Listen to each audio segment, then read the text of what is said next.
Our next speaker is Amy Whitley. It is my great privilege to introduce her because I count her as a friend, and I'm really happy that she came into my life and that she has come into our Brenau circle. Amy recently retired, well, last year, I call that recently, as the Vice President of Human Resources and as the Chief Diversity and Inclusion Officer at UPS, which is no small feat. And to her credit is the creation of the Women's Leadership Development Program at UPS. So please join me in welcoming Amy Whitley, who is also a member of the Board of Trustees at Brenau University. I can't leave that out.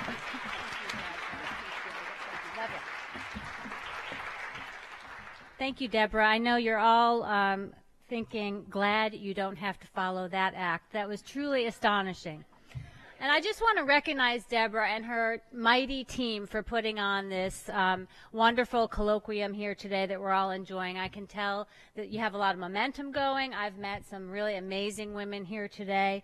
And days like this really offer each of us an opportunity to share a lot of our stories and take nuggets of information, whether it's a great big epiphany that you might have or just some small piece of information that you can take with you in your journey of life and apply as you see fit. That's what today is all about. So please keep taking those notes that I know that you are. I want to also welcome my family of UPS friends that are here with us today. My daughter Megan is here as well, and I'm just thrilled to be joined by my family of Brenau friends as well. I also want to acknowledge Dr. Ed Schrader, who asked me to join the board of Brenau this past summer. I feel so fortunate to be part of the family of Brenau, and no, I'm not an alum, but I did attend a women's college for about 2 years during my college life, so I feel like I have come full circle. We recently moved to Gainesville full-time about a year ago upon my retirement from UPS, and we've had a place on the lake for the last 10 years, and we would come up every weekend to go boating and skiing with our kids, and we always knew we wanted to retire here. So when I attended a United Way event in Gainesville back in 2015, I met some folks there from Brenau and from the Gainesville community, and I inquired about opportunities that might exist at Brenau, particularly with the Women's College. Well, word got back to Dr. Schrader of my interest, and he invited me to meet with him and discuss opportunities for involvement at Brenau. And really, by putting yourself out there and expressing your interests, you can help put yourself in a position for success and ultimately to reach your own goals. So today I would like to share with you my story and share some of the insights that I've learned along the way. And I've titled my talk, Jump In, the Water's Warm. I felt it was fitting, not just because we're on the shores of Lake Lanier, but as a metaphor for life, really. It's really to get you to think about doing things you might not normally consider. Taking a risk, being adaptable, creating and utilizing a strong network of trusted people, and learning to be inclusive of others who might have different perspectives than yourself. So I grew up in a small suburb of Buffalo, New York, called Orchard Park. I have 5 older brothers. I was the youngest and only girl. My father was the president of our family-owned foundry business, and my mom stayed home and looked after the 6 of us. Growing up with 5 older brothers, I pretty much learned to fend for myself. And although there were some advantages to being the only girl, like I didn't have to wear my brother's hand-me-downs, I was just like one of the boys around the house.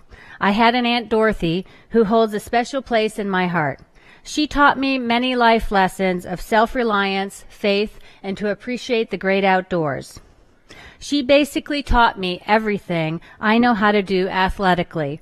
She would take me camping, golfing, downhill, cross-country, and water skiing, boating, hiking, swimming, and biking.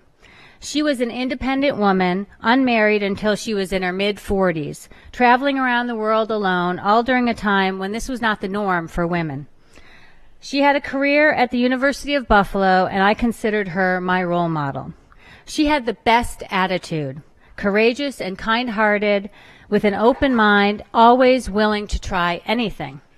I remember when she tried boogie boarding at my niece's wedding in California when she was in her 80s. She was crazy amazing.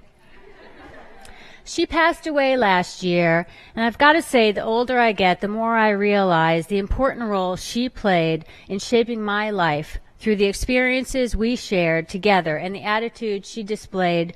Her willingness to try anything was her secret sauce, and it served to inspire me. As I said, I went to a small women's college in upstate New York for 2 years before transferring to Pace University in New York, which is where I also met my husband, Doug. With a degree in business and a concentration in human resources, I applied for a job at UPS. At the interview, they described the culture of UPS: integrity, promotion from within, learning the company from the bottom up, hard work, and dedication. They offered me a position as a management trainee, but I learned I was really being offered the job as a delivery driver. They told me that if I was successful in that role, they would consider promoting me into a management position sometime in the future. Even though I had never envisioned myself driving a truck upon graduation from college, I was intrigued by the idea. I thought, what's the worst that can happen? If I never try, I will never know. And after all, I grew up with 5 older brothers, so I could handle anything, right? So this was my first career challenge right out of the gate. Little did they know that I didn't even know how to drive a stick shift. And at the time, all the trucks were manual transmission. So I accepted the job. I had to learn how to drive a stick on my friend's tow truck. And I failed my road test the first time because I couldn't start the truck on a hill without rolling backwards. Anyway, I eventually passed that road test and went out to become a full-fledged card-carrying Teamster driver. The most ironic thing about that first delivery route was that they gave me the route of my university, Pace University. I would often call my dad early in the days of my driving career and talk to him about the job and how hard I was working. Long hours, manual labor, all that stuff. He listened to me patiently during those phone calls, but in typical dad fashion, he reminded me hard work never killed anybody. And he was right.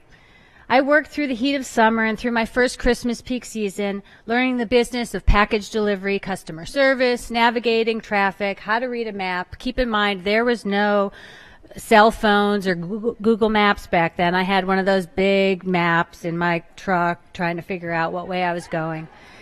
And most importantly, this is the most important thing I learned, how to avoid being bitten by a dog. Well, a good thing happened 6 months after becoming a driver. I was promoted into management and put into the industrial engineering department as a supervisor. So thus my journey had begun and the risk that I had taken had paid off. But once again, engineering was not what I had envisioned for myself.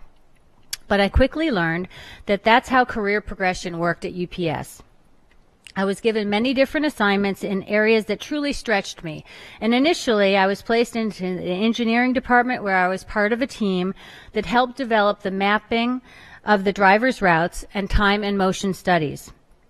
My career path moved me from a series of operational assignments where I was training, dispatching, and supervising drivers, and then back into an HR role where I was recruiting and hiring people.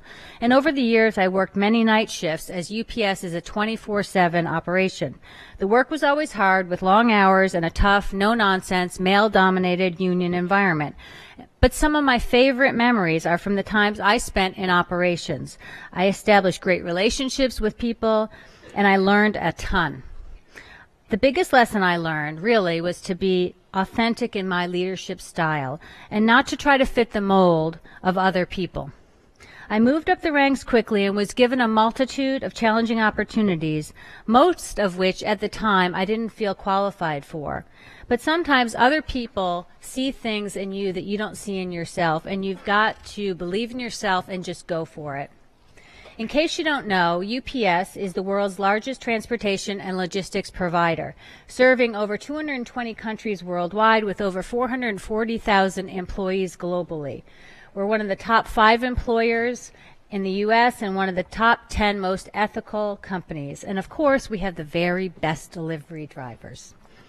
So I began my career in New York, and then after several assignments in operations, engineering, and HR, we had an opportunity to make the first of our 4 relocations. Our first move was from New York to Little Rock, Arkansas, for a promotion to HR manager, where our son Mark was born. From there, we moved to Boston, where our daughter Megan was born, and then on to Louisville, Kentucky, where I worked for UPS Airlines, and then we moved to Atlanta to our corporate headquarters. You should know that my husband Doug was 100% supportive of my career from the day I took that driving job, and even before we were married, we determined that we would follow my career if we were given the opportunity. One of the best things about all those relocations was that it gave me great career opportunities and the chance to work many different parts of the business, honing my leadership skills along the way. And when I became the VP of Human Resources here in Atlanta, I took on many different strategic roles, including leading our company diversity council, and in 2011 I was honored to become the first chief diversity and inclusion officer for the company. But the role that I feel left a lasting legacy came in 2005 when, in addition to my VP of HR role, I was asked to create a women's program for UPS. Up until that point, we didn't have any affinity programs at UPS and certainly no intentional focus on women. We were seeing turnover rates of our women in management at rates greater than their representation, and their overall satisfaction was not where we wanted it to be. We knew we needed to change it, and we wanted to remain competitive in the global marketplace and be a destination where women could come and build a career. So we spent a year conducting research and benchmarking with other companies and holding internal focus group meetings. We even did regrettable loss analysis with men and women who left the company to find out why they were leaving and what it would have taken to keep them at the company. What we discovered was that UPS was really far from alone in facing this challenge. Lots of companies were having a hard time keeping diverse talent.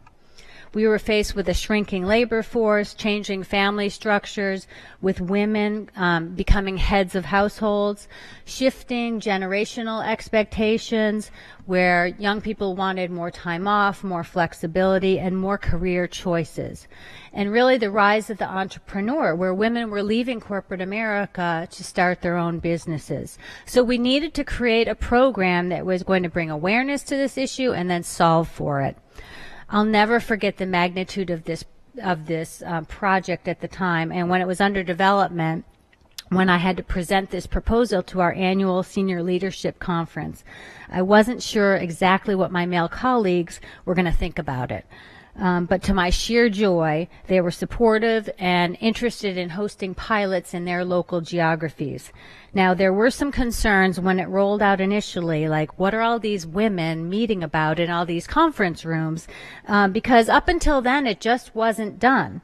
And so early on, we made sure to encourage men to participate in the process in our meetings and to take leadership positions in really leading our women's leadership program.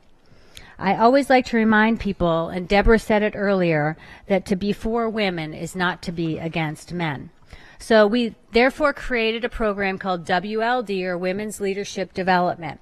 We started off slowly in only 19 pilot locations and saw dramatic results with a 25% reduction in turnover in the pilot locations in 1 year. It's now expanded globally with 65 locations across the globe, and the focus and theme of WLD is all about connecting with coworkers, community, and the core of female entrepreneurs who continue to shape the world economy. I'm pleased to tell you that the rollout of WLD was hugely successful. In October of 2016, we celebrated 10 years, our 10-year anniversary, and yesterday I was able to participate in a conference call with UPS celebrating Women's History Month, and I will tell you that there were several senior men on that conference call who were leading the effort as well. So that's real progress. Because of the success of WLD, in 2010 we also rolled out other affinity programs, what we call business resource groups. And I'm pleased to say that we now have 9 groups at UPS, including African American, Asian, veterans, working parents, millennial, LGBT, people with disabilities, and Latino. The work that I did around WLD and human resources certainly prepared me for my final assignment as Chief Diversity and Inclusion Officer. I quickly learned, though, that what I understood about diversity and inclusion was not what everyone else understood about diversity and inclusion. I think I assumed that because we had done all the work around WLD and our business resource groups, that people really understood the definitions of diversity and inclusion and the difference between the two. But I was wrong. So one of the first initiatives that we did was we rolled out some bias training with our senior level leaders to help them better understand their role and create more awareness. You see, diversity can be looked at through a broad lens, including visible characteristics that you're all aware of, such as race, gender, and age. But there are less obvious characteristics like personality, ethnicity, ability, sexual orientation, religion, education, and lifestyle, etc., that also come into play. And it's no longer just about compliance either. It's really about the core value that you can help to grow our communities and our businesses and our schools. I mean, you just have to turn on the news any given day and you see a broad range of diversity topics all around us. And let's face it, it can be divisive and emotional. Inclusion, on the other hand, is making sure that each person feels valued and that their voice is being heard and that they can bring their whole self to whatever their surroundings are so that they are not constrained in any way. I believe that this is where we as a community of people still have much opportunity for improvement. And I think conceptually that we all think that we're being inclusive. But it's not until you really stop and evaluate your own behaviors and challenge yourself that you might find that you're not as inclusive as you think you are. I know that there has been an ongoing effort here on the Brenau campus about having conversation and not confrontation. And I think that that is really spot on as in terms of an effort around inclusion. Inclusion is about identifying and removing barriers when you see them and diffusing negative social situations in a timely manner. And education, leadership, and action are really at the heart of that effort. So as I wrap up today, I want to leave you with a few tips on ways in which you can be more inclusive as you go about your daily life. Whether it's on campus, in the workplace, or in your community, it's really applicable to each of us. Be mindful of your language. Is it inclusive of others? Is it welcoming? And is it engaging? Be mindful of your actions. Do they match what you say and what you believe in? Be mindful of who you surround yourself with. Really be intentional and go out of your way to be inclusive and meet people that don't look or think like you. Invite them into a conversation, even if they have opposing views from you. You might make a new friend and learn something you didn't know. And lastly, be inquisitive about differences. It shows your interest and allows others to educate you on their cultural background. So I hope that you will take time after today to really think about the opportunities that lay before you, make the most of them, be courageous, be bold, and most importantly, jump right into the warm water. Thanks today for spending the time with me.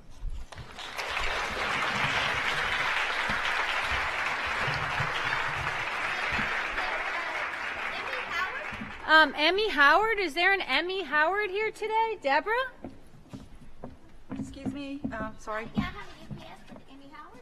You mean Emmy Henderson Howard? Possibly. The middle name's not on the label. But The possibly. Brenau alumna and Board of Trustees member? Yes? Yes, ma'am. And so I believe you do have a delivery for her. She could not be with us today, the first colloquium she has missed. But Emmy asked me last year if she could be the official fairy godmother for this event. And she can be. And she has authorized me to be her Oprah today. Let's see what's in the box. And here is her fairy, yes. What in the world could Emmy have had sent here? Emmy Henderson Howard is the CEO and founder of Southern Proper, as some of you know. Now, I believe that this is a gigantic tote bag from Southern Proper, and I will tell you something Emmy would not tell you if she were here. It retails for $80, and you're all getting one. So, come on up, volunteers.